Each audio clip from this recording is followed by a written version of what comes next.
മഴക്കാലമായതോടെ കോഴിക്കോട് ജില്ലയിലെ പലയിടത്തും ആഫ്രിക്കൻ ഒച്ചിന്റെ ശല്യം രൂക്ഷമാകുന്നു.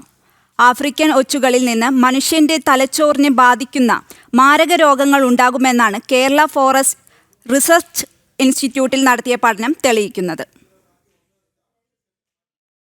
മഴക്കാലമാണ്. ഈ മഴക്കാലത്ത് മാത്രം കാണുന്ന പ്രകൃതിയിലെ ഒരു കുഞ്ഞതിഥിയുണ്ട്, ആഫ്രിക്കൻ ഒച്ച്.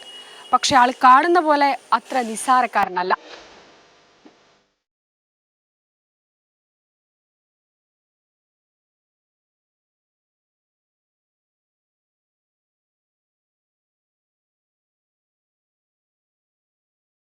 മൂന്ന് വർഷത്തെ ഉറക്കത്തിന് ശേഷമാണ് ഓരോ ആഫ്രിക്കൻ ഒച്ചും മാളത്തിൽ നിന്ന് പുറത്തിറങ്ങുന്നത്.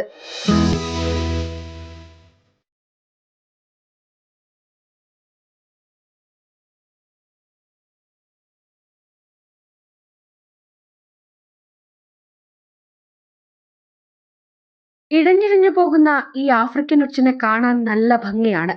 പക്ഷെ ആൾ കാണുന്ന പോലെ അത്ര സിമ്പിൾ അല്ല. കാർഷിക ലോകത്തിനും പരിസ്ഥിതിക്കും ഇവയേൽപ്പിക്കുന്ന ആഘാതം ചെറുതല്ല. ഒന്നോ രണ്ടോ അല്ല, കൂട്ടമായാണ് ഇവരുടെ സഹവാസം. ആഫ്രിക്കൻ ഒച്ച് കാർഷിക ലോകത്തെ വിറപ്പിക്കാൻ മഴക്കാലത്താണ് എത്തുക.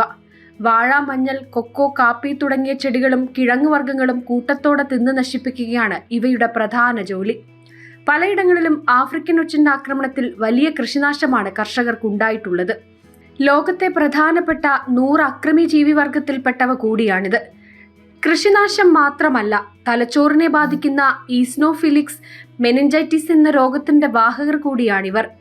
കൃഷിയിടത്തിൽ നിന്ന് ഒച്ചുകളെ എടുത്തു മാറ്റുക, കീടനാശിനി പ്രയോഗിക്കുക എന്നല്ലാതെ ഇവയുടെ ആക്രമണങ്ങൾ തടയാൻ മറ്റ് മാർഗങ്ങളില്ലെന്നതാണ് വാസ്തവം.